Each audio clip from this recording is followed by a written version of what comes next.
بسم اللہ الرحمن الرحیم۔ رسول اللہ صلی اللہ علیہ وآلہ وسلم نے ارشاد فرمایا، قیامت قائم نہیں ہوگی حتیٰ کہ کہتان سے ایک آدمی نکلے گا، وہ لوگوں کو اپنی لاٹھی کے ساتھ ہانکے گا۔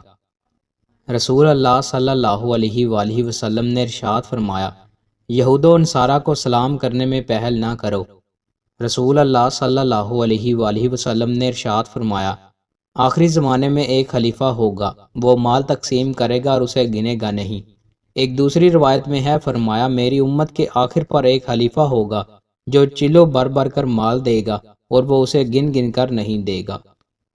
رسول اللہ صلی اللہ علیہ وآلہ وسلم نے ارشاد فرمایا، اپنی اولاد اور اپنے اموال کے لیے بد دعا نہ کرو، کہیں ایسا نہ ہو کہ تم کسی ایسی گھڑی میں اللہ سے دعا کر بیٹھو جس میں دعا قبول ہو جاتی ہے۔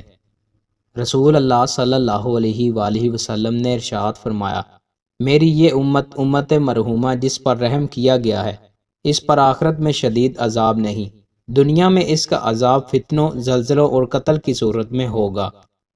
رسول اللہ صلی اللہ علیہ وآلہ وسلم نے ارشاد فرمایا، بخیل اور صدقہ کرنے والے کی مثال ان دو آدمیوں کی سی مثال ہے جن پر لوہے کی زرہیں ہیں اور ان کے ہاتھ ان کے سینے اور ہنسلی تک بندھے ہوئے ہیں۔ جب صدقہ کرنے والا صدقہ کرتا ہے تو وہ ذرا کشادہ ہوتی چلی جاتی ہے، اور جب بخیل صدقہ کرنے کا ارادہ کرتا ہے تو وہ تنگ ہو جاتی ہے اور ہر کڑی اپنی جگہ پر آ جاتی ہے۔ دوستوں، مزید اچھی ویڈیوز کے لیے ہمارے چینل کو سبسکرائب لازمی کریں۔ بہت شکریہ۔